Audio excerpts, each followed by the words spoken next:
Hello my disciples, Father Andrew here. The vote on my community tab shows my experiences in gardening, so that's what I'm going to talk about. But before I get into it, I have my Discord server linked in the description. If you join, you get automatic notifications when a new video goes up. You get the ability to partake in server events, like artwork showcase videos, or whatever else events I set up, or if I end up streaming in the Discord. You also get the opportunity to meet new people, and whenever there's a vote on the server, you get the ability to interact with that as well.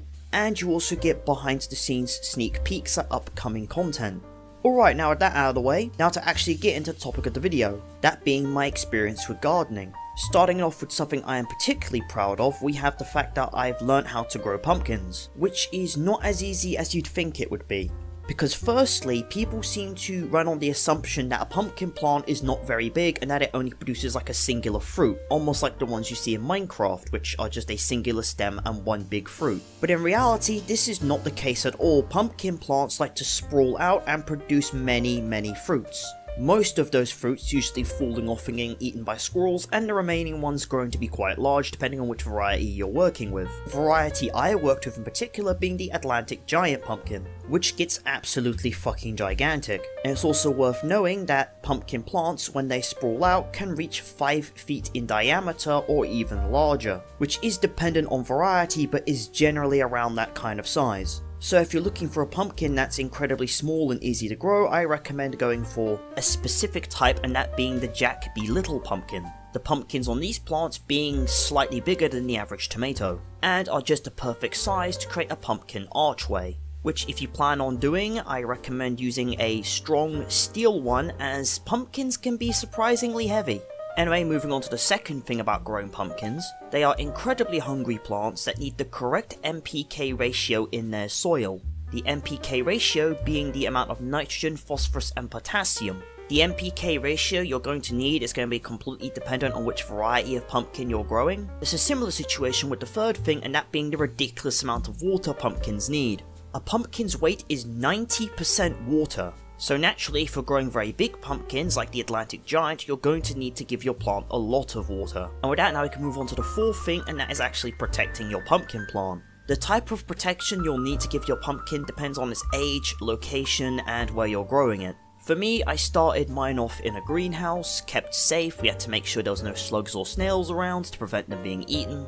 And while they were actually germinating, we had to cover the actual plastic container they were growing in with a plastic lid to stop rats and other rodents from eating them. But once they reach a certain size and aren't just little seedlings anymore, they will no longer need to worry as much about rats or rodents. Yeah, rats and rodents may still try and eat them, but they'll be less likely. Pests you need to worry about the most when you're getting your pumpkin started off is slugs and snails. But once your pumpkin is actually old enough to be put outside in the location that will become its permanent home until it reaches the end of its life cycle, this again depends on which variety you're growing, but generally for big pumpkins that are going to be grown as food, you're going to want to set up some kind of protection over them, like a net, a cage, a greenhouse. Completely depends on what your situation is. It just needs to be something pest proof that something like a squirrel or rat can't get into. And now moving on to the fifth thing, this is about harvesting them.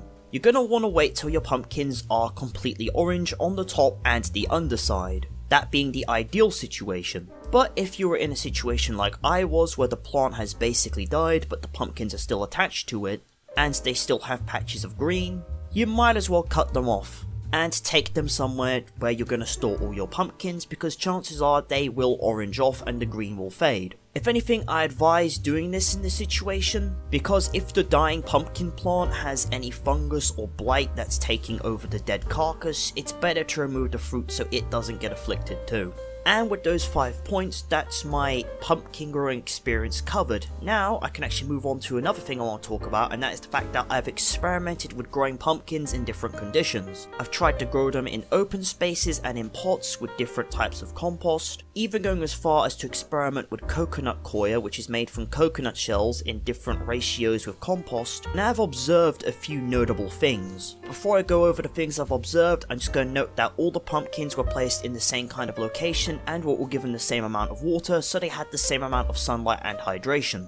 And I even carried out these tests with pumpkins given more space, and they had a different result. Now to actually get into those results, and that being firstly, don't bother with coconut coir in any capacity. Just grow your pumpkins in regular compost that has the correct NPK ratio for pumpkin growth. I say that because all the pumpkins I tried this with did not grow anywhere near as well as the ones that were just put in regular soil. And that's because coconut coir does not have any actual nutritional value, and I honestly don't understand why gardeners use this stuff. Second of all, pumpkins can indeed grow in pots and produce fruit, albeit they will not produce as much fruit nor will they be as successful at growing as ones that have just been given an open space to grow in. In fact, out of all the pumpkins I did grow in pots, only one of them actually produced a singular viable fruit. And that pumpkin was specifically in a larger pot and given the best soil for pumpkins, with absolutely zero coir mixed in.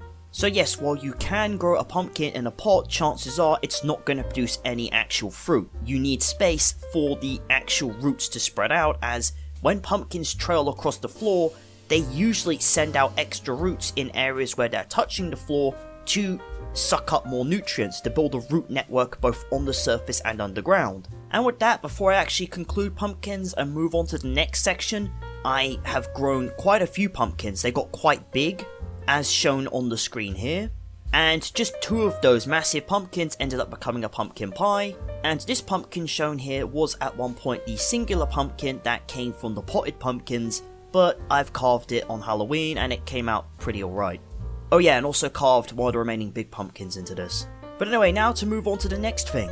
I have grown plants like brassicas, specifically Brussels sprouts, and I have harvested their seeds, which I do plan to plant in the future. Specifically, I chose a less common variety of Brussels sprout, those being the red ones, because red is actually my favourite colour. Moving on, another plant I have worked with in the past is roses, which interestingly enough, you have to feed roses mulch, and ideally the best time to apply that is in the early spring. I haven't got really much else to say about roses, so I'm going to move on to the next thing. That being aquatic plants. Most work with aquatic plants is usually either dividing them, or propagating them, or trimming them if necessary, and the varieties I worked with the most are lily pads and the water iris. But I have worked with a few other varieties, albeit I've forgotten the names of them, mainly because it's been such a long time since I did. Also, regarding the dividing of plants I mentioned, the aquatic ones, they're typically grown in a basket, and when they're divided, they're just pulled out of the water, taken out the basket, split down the middle with a shovel, and then both parts are put into a basket, and then they're weighed down, and they're just put back in the water, and they just grow from that. It's like splitting a potato.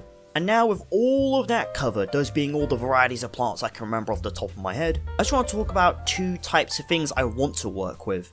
The first being terrariums. I've actually made one recently at the time of recording this, which is the 28th of November 2023, and planning to experiment with them more. And as of the time of recording, I've got one in like a plastic bottle that I might post updates on my Discord if anything interesting happens with it.